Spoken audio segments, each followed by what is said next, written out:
जब भी शौर्य और बलिदान का जिक्र होगा तो भारत के वीर जवानों का नाम जुबान पे जरूर आ जाएगा। संदेश टू सोल्जर्स में इन्हीं की गाथा, इन्हीं की जुबानी आप सुनते हैं। और आज हमारे साथ संदेश टू सोल्जर्स में हैं veteran army officer major general GS Bal. बहुत बहुत स्वागत आपका। धन्यवाद। मैं पूरे देश के वासियों के लिए और अपने खास तौर पर सैनिकों के लिए मेरी तरफ से जय हिंद। एंड मैं अपने आप को बहुत ही प्राउड फील करता हूं कि मैं इस प्रोग्राम के ऊपर आया हूं और आपसे संबोधित हो रहा हूं। जनरल बल का जो अनुभव है कई वर्षों का रहा है, कई प्रकार का रहा है, चाहे वो ऑपरेशंस में हो, एडमिनिस्ट्रेशन में हो या फिर मैन पावर मैनेजमेंट में हो। इन्हीं के बारे में जानेंगे, इन्हीं की जुबानी संदेश टू सोल्जर्स में। और इस कार्यक्रम में आज आपके साथ हूं मैं सूत्रधार शैली भाषांजलि।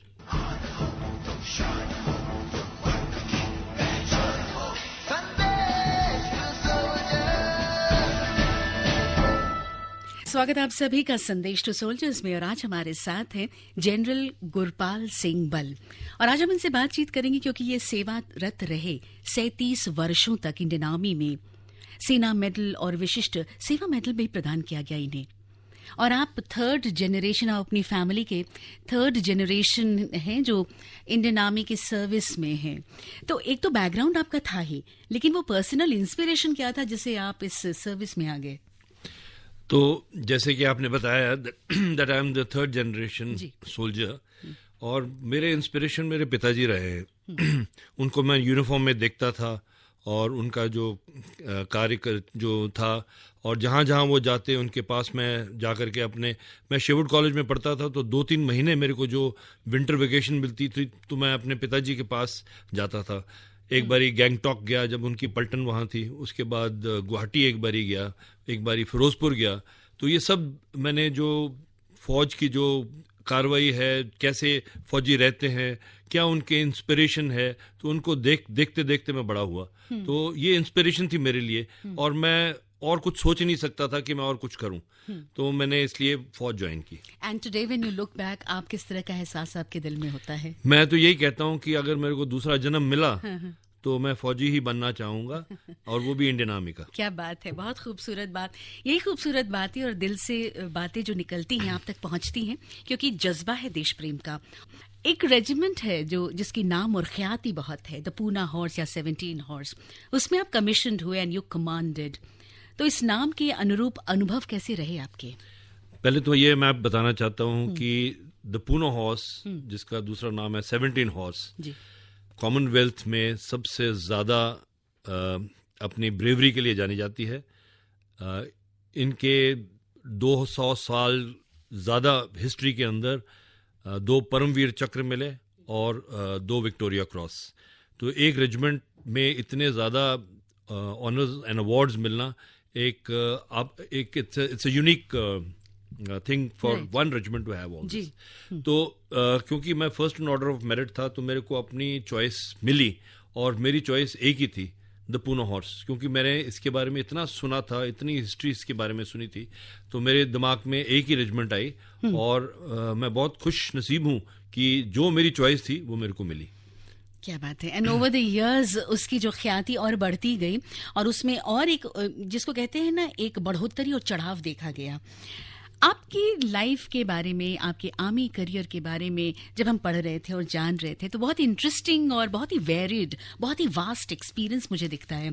आप डिफेंस अटैचे थे रियाद में, तो कहीं आपने इमरजेंसी सिचुएशन संभाला, इंडियन मिलिट्री एकेडमी में आप ट्रेनिंग करते रहे, तो कहीं आप कुपवाड़ा में थे। इन सारी बातों को आपसे और विशेष रूप से जानेंगे, डिटेल में जानेंगे।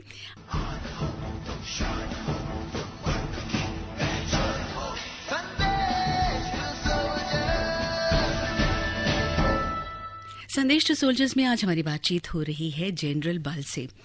सर, आप डिफेंस अटैची रहे at the embassy of India at Riyadh. Riyadh आप चले गए, किस परिस्थिति में, किस परिवेश में आप वहां गए थे? क्या माहौल था? माहौल उस टाइम पर जब मैं गया था तो माहौल ठीक था उस रीजन के अंदर। और मेरे को और 2 मुल्कों में जाना था जी। एक यमन और एक कुवैत। सो ये 3 मुल्क मैंने काफ़ी इन मुल्कों में जाकर के इनके चीफ ऑफ आर्मी स्टाफ से और डिफेंस मिनिस्टर से बातचीत की।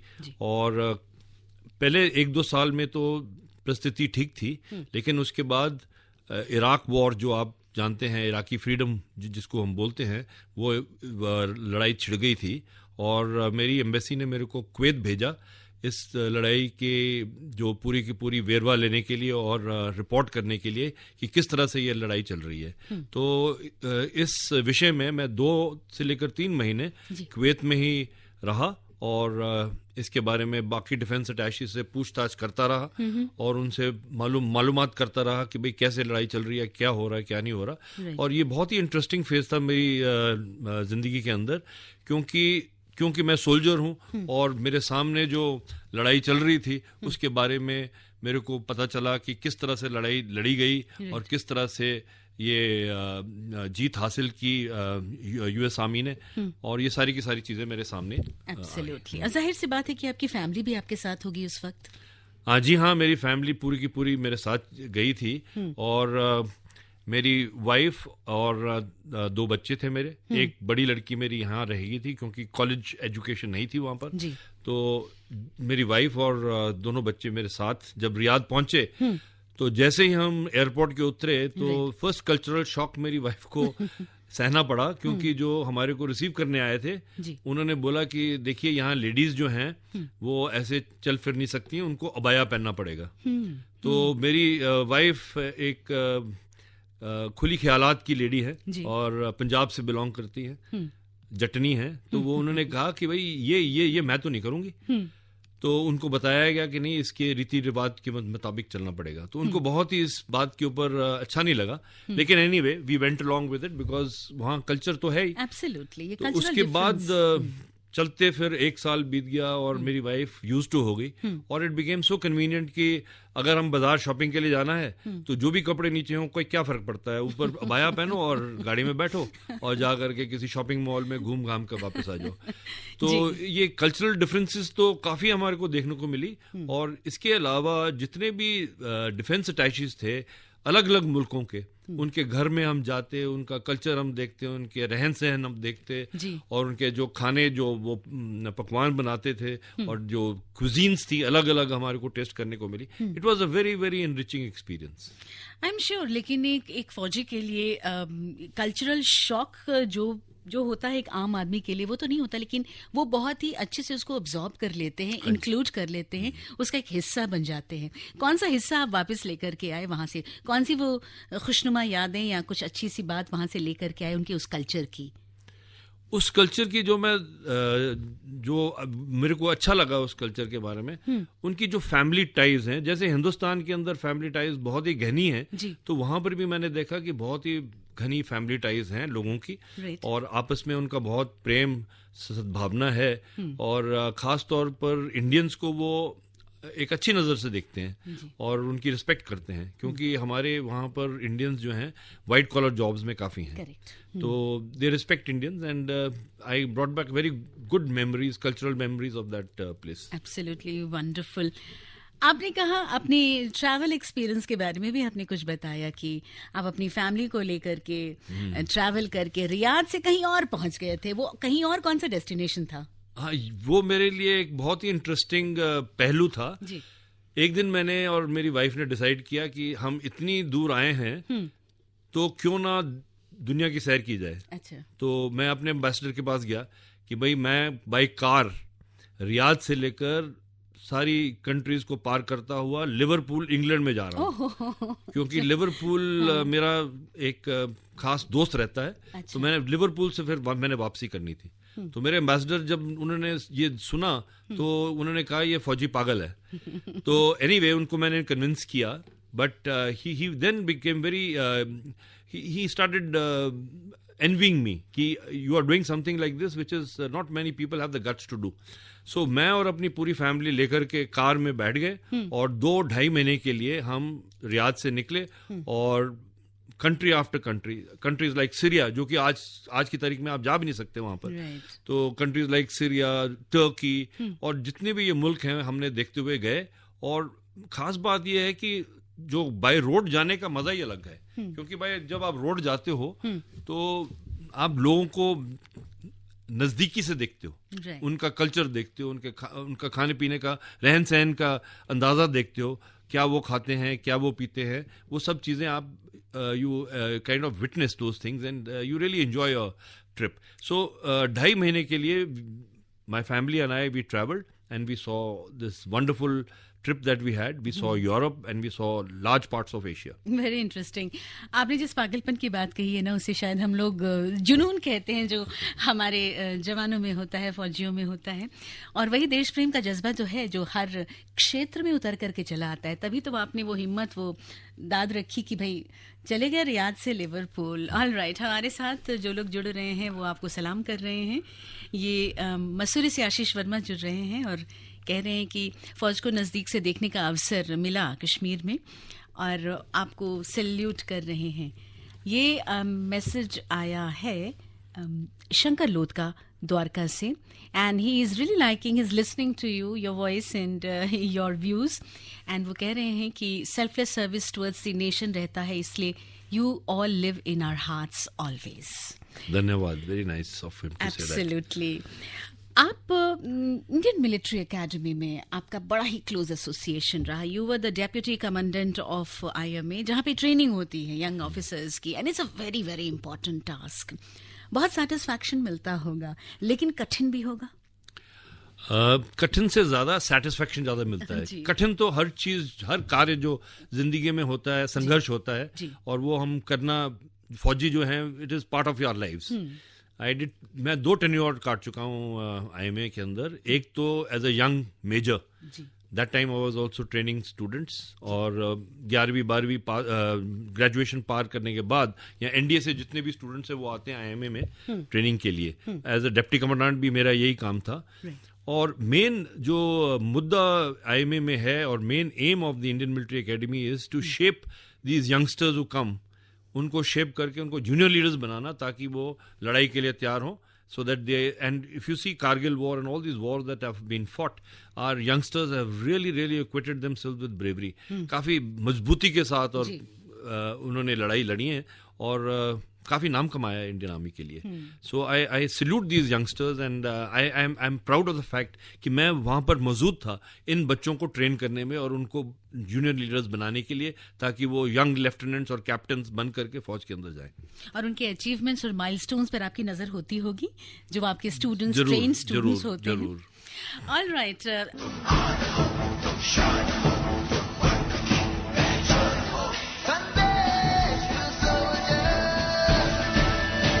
तहे दिल से आप सभी का फिर से स्वागत है संदेश टू सोल्जर्स में, वो कार्यक्रम जिसमें देश प्रेम और भक्ति का जो जज्बा है उभर कर आता है उनकी जुबानी, जो हमारे गेस्ट होते हैं. और आज हमारे साथ हैं जनरल बल. फिर से आपका स्वागत करती हूँ मैं. धन्यवाद. और हम आपके आर्मी लाइफ, आर्मी करियर के बारे में जान रहे थे. कुछ हाईलाइट्स के बारे में जरूर जानेंगे, पर्टिकुलरली जो आपकी बात हमसे अभी हो रही थी ऑफ एयर, इंटरेस्टिंग टेन्योर जो आपका रहा है कुपवाड़ा में, उसके बारे में बताइए. हाँ जी हाँ. तो कुपवाड़ा में मेरा एक टेन्योर रहा एज अ ब्रिगेडियर. मैं एक डिवीज़न का डिप्टी जनरल ऑफिसर कमांडिंग था, और वहाँ पर मैंने बहुत ही ज़्यादा एक्सपीरियंसेस जो मैंने देखे और जो चीज़ें मैंने देखी, I would like to share with the audience. So basically Kupwara का टेन्योर या जम्मू एंड कश्मीर का टेन्योर जो होता है, उसके 2 अंश होते हैं, उसके 2 पार्ट होते हैं. एक होता है सद्भावना, कि पॉपुलेशन के साथ मिलजुल करके कैसे रहना, उनको अपनी तरफ आकर्षित कैसे करना, उनको सिक्योरिटी कैसे प्रदान करना. और एक पड़ाव जो होता है वो है मिलिटेंसी को लड़ना, टू फाइट मिलिटेंसी, ताकि कोई मिलिटेंट्स अंदर घुसपैठ करने वाले जो हैं उनको रोकना. तो पहले तो मैं बताऊंगा सद्भावना के बारे में. तो जहां पर मैं पोस्टेड था कुपवाड़ा के अंदर, वो शहर जो है एक छोटा सा कस्बा ही कह लीजिए आप, और वो ज़्यादातर लकड़ी का बना हुआ है. जितने भी घर हैं वो लकड़ी के बने हुए हैं, और हमारा डिव हेडक्वार्टर्स उस लकड़ी के घरों के ऊपर ही था, ज़्यादा दूर नहीं था. एक रात को क्या हुआ कि दूर से आवाज़ें आने लगी, आग आग आग. अच्छा. और हमने देखा कि कुपवाड़ा शहर के अंदर आग लग गई थी. और तो मैंने अपने GOC साहब से बोला कि हमको जाके मदद करनी चाहिए. तो कुछ लोगों के बीच में ये शंका थी कि अगर हम गए तो मिलिटेंट्स हैं वहाँ पर और हो सकता है कि कोई सिक्योरिटी प्रॉब्लम हो जाए। तो हमने कहा नहीं, हम जाएंगे, और हमने जो जितने भी फायर टेंडर्स थे वो लेकर के हम कूद पड़े उस आग के अंदर। और तकरीबन सारी रात वो आग चलती रही और हम लोकल्स के साथ, सिविलियंस के साथ उस आग को बुझाते रहे। सुबेरे 5-6 बजे तक वो आग बुझी। लेकिन मैं ये आपको कह सकता हूँ कि मैं वहाँ पर मौजूद था और वो एरिया मिलिटेंसी के लिए जाना जाता है। कोई ऐसा मौका नहीं था, मेरे को कोई शंका नहीं थी, कोई मेरी सिक्योरिटी को, मेरी लाइफ को कोई थ्रेट हुआ हो। वो इंसिडेंट खत्म हुआ। अगले दिन जितने भी सिविलियंस थे वो मेरे पास आए, उन्होंने कहा कि जनरल ब्रिगेडियर साहब, हम आपको ऑनर करना चाहते हैं। अच्छा। तो मैंने कहा ये तो मेरी ड्यूटी थी जो कि मैंने की, लेकिन उन्होंने इंसिस्ट किया। तो कुछ दिनों के बाद उन्होंने स्पेशल फंक्शन मेरे लिए रखा और उसके अंदर फिर मेरे को उन्होंने ऑनर किया और मेरे को बहुत ही अच्छा लगा। और उस दिन के बाद मैं कुपवारा शहर के अंदर जब भी जाता, मेरे को आदर सत्कार के साथ लोग ग्रीट करते। नहीं तो ज्यादातर फौजी गाड़ी को देख करके टेढ़ी नजर के साथ लोग देखते हैं और फौजियों के साथ ज्यादा अच्छा व्यवहार नहीं रहता था उस टाइम पर। मैं 11-12 साल की बात कर रहा हूँ। तो मैं ये कहना चाहता हूँ कि लोग बहुत ही अच्छे हैं कश्मीर के, और जम्मू एंड कश्मीर के जो वैली के जो लोग हैं, और हम काफी अच्छी तरह उनके साथ डीलिंग उनके साथ हम करते हैं। और ये सद्भावना जो फौज पॉपुलेशन के साथ करती है, ये काफी इसका असर होता है। लेकिन कुछ एलिमेंट्स ऐसे होते हैं जो कि इस चीज का फायदा उठाते हैं, मिलिटेंसी का फायदा उठाते हैं और फौज को और बाकी सिविलियंस की जो गतिविधियां हैं उनको बदनाम करने की कोशिश करते हैं। तो ये तो एक पहलू था जो कि मैंने एक्सपीरियंस किया। दूसरा पहलू था फाइटिंग मिलिटेंसी। तो एक बारी क्या हुआ कि मैं डिव हेडक्वार्टर में बैठा था, हमारे को खबर मिली कि 16,000 फुट के ऊपर तकरीबन 10-15 मिलिटेंट्स LOC पार करके आ रहे हैं। और वो ऐसी जगह थी जो कि 2 ब्रिगेड बाउंड्रीज के बीच में थी। तो उसको कोऑर्डिनेशन करने के लिए मेरे GOC ने बोला कि आपको जाना पड़ेगा। तो वहां पर अप्रोच करने के लिए और कोई तरीका नहीं था। अगर मैं बाय रोड जाता तो वो कम से कम मेरे को तकरीबन 4-5 घंटे लग जाते। तो चॉपर बुलाया गया, हेलीकॉप्टर बुलाया गया और मैं हेलीकॉप्टर में बैठ करके आधे घंटे के अंदर वहां पहुंच गया। हेलीपैड तो था नहीं, तो होवर करते टाइम पर हेलीकॉप्टर से मैं उतरा एक बंकर के ऊपर, और फिर जाकर के मैंने उस जो मिलिटेंट्स थे जो अंदर आए थे उनका सुपरवाइज किया, जो कि घुसपैठ करके अंदर आ गए थे। हमारे जवानों की बहादुरी देखिए आप, सारी रात ढूंढते रहे उन मिलिटेंट्स को, लेकिन छोड़ा नहीं। सुबेरे जाकर के मिलिटेंट्स को उन्होंने न्यूट्रलाइज किया। और वो मेरे लिए एक ऐसा एक्सपीरियंस बन के रह गया जो कि मैं सारी जिंदगी याद रहूंगा, क्योंकि रात को मैं उनके साथ भी इन्वॉल्व था। सो ये 2 पहलू हैं जो कि मैंने कश्मीर के अंदर और जम्मू एंड कश्मीर के अंदर कुपवाड़ा में रहते हुए बहुत ही नजदीकी के साथ देखे। एब्सोल्युटली। इसीलिए शायद नीता भावस्कर लिखती हैं औरंगाबाद महाराष्ट्र से, ये हमारी सेना पर हमें बहुत गर्व है, हमेशा गर्व है।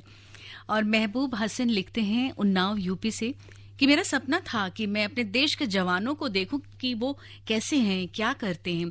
उनकी चौकियों को भी देखने का सपना पूरा हुआ कश्मीर जा करके। और महबूब हसन साहब, संदेश टू सोल्जर्स के साथ जुड़ करके भी आपका सपना पूरा होगा। उनकी जुबानी, उनकी गाथा, उनके शौर्य की कहानी आप सुन सकते हैं। और यहाँ पर हमारे साथ जुड़े हैं रवि जोशी मेरठ से, एंड जनरल साहब को जय हिंद जय भारत करते हैं। ये देश का जज्बा होता है जिससे वो दिल से जुड़ते हैं संदेश टू सोल्जर्स में। और भी कई हाइलाइट्स रहे हैं आपके आर्मी करियर के बारे में, would you like to share to our listeners? हाँ, तो आई स्टार्टेड, जो मैं अपना ट्रेनिंग शुरू की तो OTA मद्रास में मैंने अपनी ट्रेनिंग की।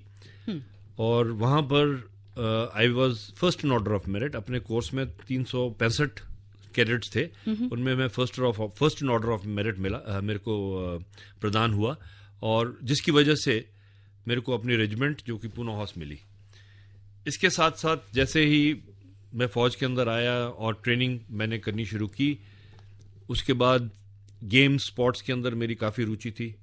और उसके बाद मेरे को स्टाफ कॉलेज करने का मौका मिला, जिसके अंदर in staff college I was in the top 10 order of merit, और उसकी वजह से मैं वेलिंगटन गया स्टाफ कोर्स करने के लिए।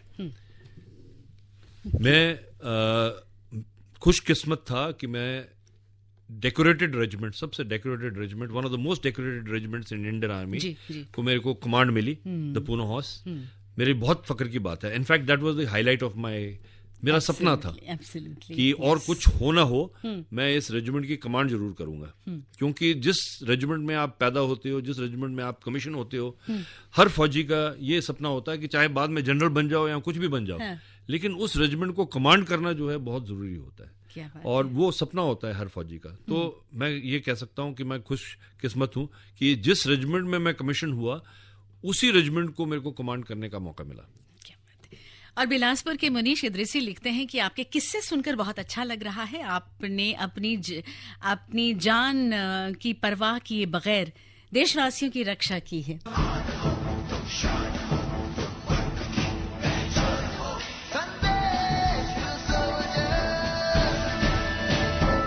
स्वागत है आप सभी का संदेश टू सोल्जर्स में, और आज हमारे साथ है जनरल बल। हमारी बातचीत चल रही है, उसका सिलसिला लगातार बना हुआ है। आपके संदेश का भी सिलसिला बंधा हुआ है। 9868107070 ये हमारा नंबर है, व्हाट्सएप नंबर आप जानते हैं। और यहाँ पर चेष्टा लिखती हैं कि आप लोगों की वजह से सारे भारतवासी सुरक्षित रहते हैं सर। आपके किस्से सुनकर हमें प्रेरणा मिलती है। और इसके साथ ही हम चलते हैं उस भाग पर, आपके करियर के उस भाग पर जो बहुत ही सिग्निफिकेंट है। एक ट्रेनिंग जो आप देते हैं यंग ऑफिसर्स को, और अब after your army life, active army life, आपने उसको इन द यूनिवर्सिटी, आप एक यूनिवर्सिटी में काम करते हैं, जुड़े हुए हैं उनके साथ, वहां भी आपने ट्रेनिंग देना शुरू किया है। हाँ जी। So, like they say na, I am retired but not tired. So, after having served in the army, जब मैं 2011 में जब मैंने सर्विस छोड़ी रिटायरमेंट के बाद, तो मैंने सोचा कि कुछ किया जाए।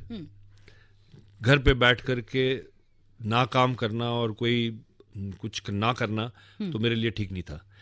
तो मैंने वो काम जारी किया जो कि मैं समझता हूँ कि मैं उसमें सबसे माहिर हूँ, ट्रेनिंग ऑफ द यूथ। क्योंकि इंडियन मिलिट्री एकेडमी में 2 बारी मैंने यंगस्टर्स को ट्रेन किया है जूनियर लीडर्स बनने के लिए। अच्छा। तो मैंने यूनिवर्सिटी में आकर के 2 काम शुरू किए। एक तो मिलिट्री ट्रेनिंग कैंप्स मैंने शुरू किए बच्चों के लिए, अंडर ग्रेजुएट स्टूडेंट्स के लिए। तो उनके लिए मैं 5 दिन के लिए मिलिट्री ट्रेनिंग कैंप्स रखता हूँ, ताकि वो बच्चे आते हैं, उसके अंदर वो उनको प्रेरणा मिलती है, डिसिप्लिन सीखते हैं, और पेट्रियोटिज्म की भावना उनके मन में जागती है, और लीडरशिप क्वालिटीज उनके अंदर इम्बाइब करने की कोशिश करता हूँ। तो ये जो बच्चे हैं वो 5 दिन के बाद जब वो कैंप छोड़ के जाते हैं, उसको बूट कैंप कह लीजिए, तो उनको काफ़ी मतलब मोटिवेशन मिलती है। और and I am very satisfied कि ये बच्चे, उनका थोड़ा बहुत जो जीवन है वो थोड़ा बदल हो जाता है, और उनकी जो भावनाएं हैं वो एक नई भावना के साथ वो कैंप छोड़ते हैं। बहुत खूब। तो इसके अलावा मैं बताना चाहता हूँ कि मैं स्टूडेंट्स के बीच में 2 चीज़ें जो मैं इनकलकेट करने की बहुत कोशिश कर रहा हूँ, एंड काफ़ी हद तक I think I am being successful. एक है स्पिरिट ऑफ नेशनल कैरेक्टर, कि नेशनल कैरेक्टर क्या चीज़ है उसको जगाने की कोशिश मैं कर रहा हूँ। और उस नेशनल कैरेक्टर के अंदर ये मैं बताना चाहता हूँ कि 5 चीज़ों के ऊपर मैं ज़्यादा जोर देता हूँ। सबसे पहले है पेट्रियोटिज्म। किसी बच्चे का अगर नेशनल कैरेक्टर ठीक होना चाहिए तो उसकी पेट्रियोटिज्म, जो वैल्यू ऑफ पेट्रियोटिज्म और जो उसकी भावना है वो बिल्कुल A1 होनी चाहिए। दूसरी चीज़ है करेज, साहस। हर एक बच्चे के अंदर अगर वो नेशनल कैरेक्टर रखता है तो उसके अंदर साहस होना चाहिए, ही शुड हैव करेज। तीसरी चीज है डिसिप्लिन, और डिसिप्लिन वो डिसिप्लिन नहीं है जो कि इम्पोज्ड डिसिप्लिन हो, वो है सेल्फ डिसिप्लिन, कि मानसिक तौर पर जो आपका डिसिप्लिन है वो किस तरह का डिसिप्लिन है आपके बीच में। Next is truthfulness. हम ऐसी सोसाइटी में हमारे को अपना जीवन व्यतीत करना चाहिए जहां पर ट्रूथफुलनेस हो, एक दूसरे को आप ट्रस्ट कर सकते हो, एक सोसाइटी जिसका निर्माण हो जो कि अच्छी तरह एक दूसरे को ट्रस्ट करते हैं। ठीक है, तो ये चीजें हैं जो कि नेशनल जो कैरेक्टर है उसके बीच में ये चीजें जो गुण है, ये नेशनल कैरेक्टर। और last is compassion, compassionate to your, there are haves and have nots. कुछ लोगों के पास जन्म से ही सब कुछ है, कुछ लोगों के पास जन्म से कुछ भी नहीं है। तो अगर हमारा देश, अगर उसको शाइन करना है, अगर हमारे देश को तरक्की करना है, तो जो झुग्गी झोपड़ियों में रहते हैं, जो गांव में रहते हैं, उनकी तरफ भी हमको ध्यान देना पड़ेगा। तो कुछ समय निकाल करके, कुछ पैसे निकाल करके हमको उन लोगों की तरफ भी देखना पड़ेगा जो कि गांव में रहते हैं, जो कि जिनके पास ये सब साधन नहीं है, जो कि हम आजकल जो बच्चे पढ़ रहे हैं, बड़े अच्छे अच्छे यूनिवर्सिटीज में पढ़ रहे हैं, तो उनके पास जो साधन है, उन बच्चों के पास साधन नहीं है। तो ये कंपैशन दिखाना पड़ेगा हमारे स्टूडेंट्स को, उनके तरफ जा करके उनको प्रेरित करना पड़ेगा, उनके अपना खुद एग्जाम्पल दे करके। एंड द अदर थिंग जो कि मैं इनकलकेट करने की कोशिश करूंगा, लीडरशिप क्वालिटीज। क्योंकि किसी भी ऑर्गेनाइजेशन के लिए जब तक कि लीडरशिप क्वालिटीज ना हो, any organisation can not survive without a good leader. अपने देश को ही देख लीजिए। और लीडरशिप जो है वो छोटे छोटे से ऑर्गेनाइजेशन से लेकर बड़े से बड़े ऑर्गेनाइजेशन तक लीडरशिप क्वालिटीज बहुत जरूरी हैं। तो क्या क्या लीडरशिप क्वालिटीज हैं, उनके बारे में उनसे मैं बात करता हूँ। And I try to motivate them to become good leaders of tomorrow. Wonderful. So these are the things which I'm trying to infuse into my students, and it is a takeoff from my army career. कि जो मैं बच्चों को वहाँ सिखाता रहा हूँ, वही चीज़ मैं ये at a student level, जो कि आजकल के जो बच्चे पढ़ रहे हैं, graduate and post graduate students, उनमें वो भावनाएं लाने की कोशिश कर रहा हूँ। बहुत खूबसूरत बात आपने कही। आपने कहा पेट्रियोटिज्म, करेज, डिसिप्लिन, ट्रूथफुलनेस, कंपैशन, ये 5 स्तंभ हैं जिसमें एक राष्ट्रीय चरित्र किसी व्यक्ति का बन सकता है। बहुत ही खूबसूरत बात कही है, बहुत ही सराहनीय। अगर ये हो सके तो बहुत अच्छा है। सर, मेरा एक सवाल ये है कि आप मिलिट्री एकेडमी में आप ट्रेन करते रहे ऑफिसर्स को, वो ट्रेनिंग और वो जो नॉर्मल एक ग्रेजुएट है किसी भी स्ट्रीम का, साइंस, मैथ्स, आर्ट्स का जो बच्चा है, उसको आप ट्रेन करते हैं, तो आपको किस तरह के चैलेंजेस लगते हैं या किस तरह का एक्सेप्टेंस लगता है उनकी तरफ से? See, it is a challenge for the instructors, जो कि इंस्ट्रक्टर्स इंडियन मिलिट्री एकेडमी के हैं, उनके सामने एक चैलेंज रहता है। क्योंकि बच्चे जो आते हैं वो तरह तरह के बैकग्राउंड से आते हैं। एग्जैक्टली। बट ये मैं कहना चाहता हूँ कि हमारे सर्विस सिलेक्शन बोर्ड जो है ना, वो उन बच्चों को भेजती है जिनके अंदर वो गुण है that can make what we call officer like qualities। जो उनमें वो officer like qualities हैं, तभी वो चुने जाते हैं। तो उस वजह से हमारी थोड़ी सी जो प्रॉब्लम्स हैं वो कम हो जाती हैं। बट जब वो स्टूडेंट्स आते हैं, दे आर रॉ स्टूडेंट्स, उनको ढालना from raw students into fighting soldiers of tomorrow and young leaders of tomorrow, it's a challenge by itself. And that challenge comes in different packages. सबसे पहले एक बच्चा आता है जो कि फिजिकली वीक होता है, उसको फिजिकली स्ट्रांग करना, and it can not come overnight. उसको धीरे धीरे ब्रेक इन करना होता है, उसको धीरे धीरे बताना पड़ता है कि कैसे उसकी physical abilities, how will they build up. और एक किस्म का वो साइंटिफिक तरीका है जो कि अकेडमीज में फॉलो किया जाता है। सो इट इज बीपीटी करवाते हैं, पीपीटी करवाते हैं, तरह तरह की चीजें करवाते हैं, so that person becomes physically strong. Second is the mental aspect, जो मिलिट्री ट्रेनिंग के बारे में, मिलिट्री स्किल्स के बारे में उनको बताना कि कैसे एक प्लेटून लेवल टैक्टिक्स, मतलब 30 लोगों को किस तरह से अटैक करवाना, डिफेंस करवाना, या तरह तरह की जो कार्रवाइयां हैं फौज के अंदर, उनको ट्रेन किया जाता है कि भाई आप इसके ऊपर शिक्षा लें। और उसके अंदर उनको क्लासेस दी जाती हैं, डेमोन्स्ट्रेशंस दी जाती हैं, उनसे एक्सरसाइजेस करवाई जाती हैं। So this is the second challenge that we face. Third is communication skills, because communication skills I find even जो स्टूडेंट्स हमारे ज्वाइन करते हैं इंडियन मिलिट्री एकेडमी, उनके थोड़े कम्युनिकेशन स्किल्स कमजोर होते हैं। And for a leader it is very important to have very good communication skills. You can't motivate a person by making faces at him. The best way to motivate him is by your words. So the words are very very important. How do you interpersonal relations कैसे establish करनी है, किस तरह से एक बंदे से, एक आदमी से बात करनी पड़ेगी। अगर आप 30 सोल्जर्स के साथ आप मान लो कारगिल में लड़ाई लड़ रहे हैं, तो उन 30 सोल्जर्स को आपको एक किस्म की मोटिवेशन देना पड़ेगा। तो कैसे दोगे? आपको कम्युनिकेशन स्किल्स नहीं है तो कैसे करोगे आप? So communication skills is also taught. So these are the various challenges that we face in the academy, but I can assure you that our officers are the best. I can say with lot of confidence that they are the best officers that we have in the world today. You can compare them with any army in the world. Absolutely. और भारत एक युवा देश है और युवा जो इस वक्त सुन रहे हैं उनके लिए बड़ी अहम बातें कर रहे हैं जनरल बल।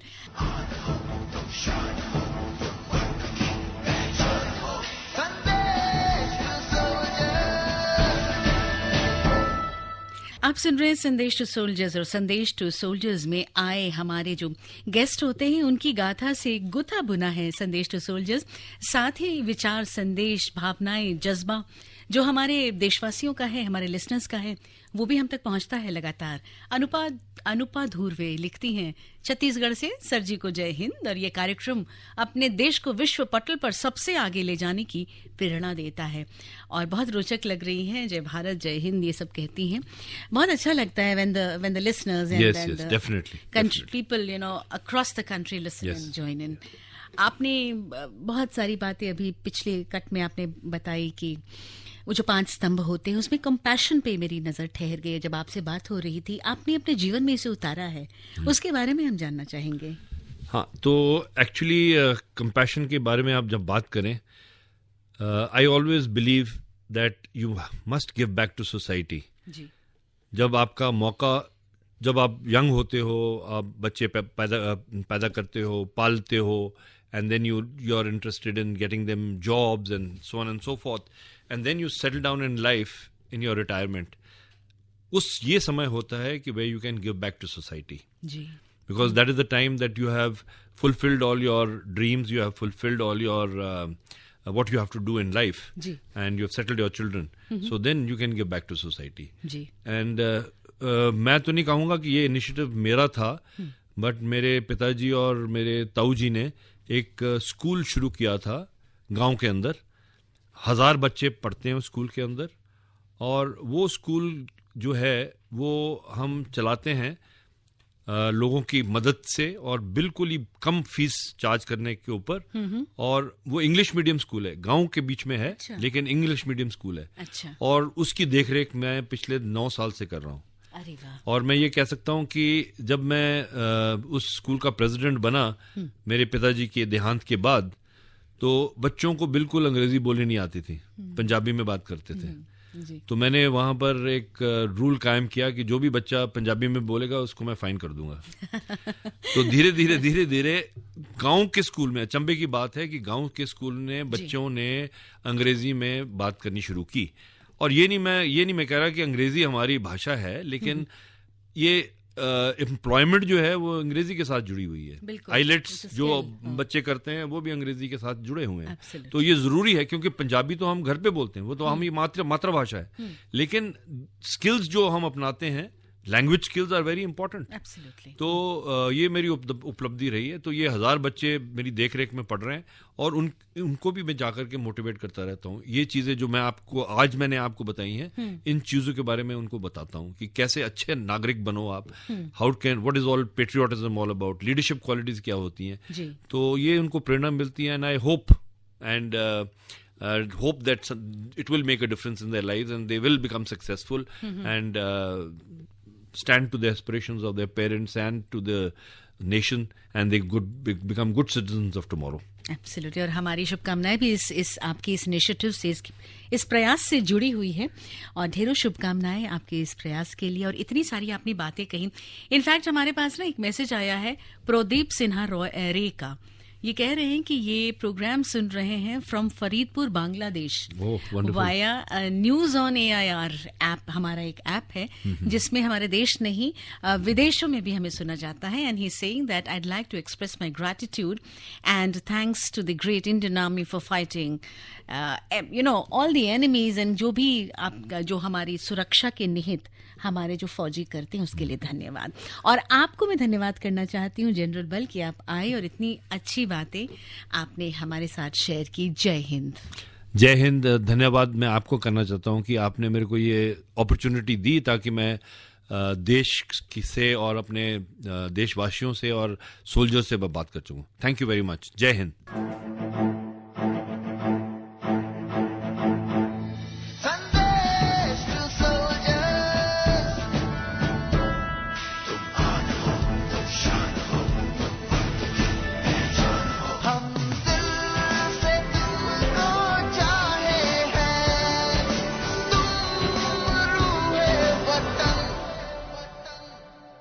जान हो संदेश टू सोल्जर्स।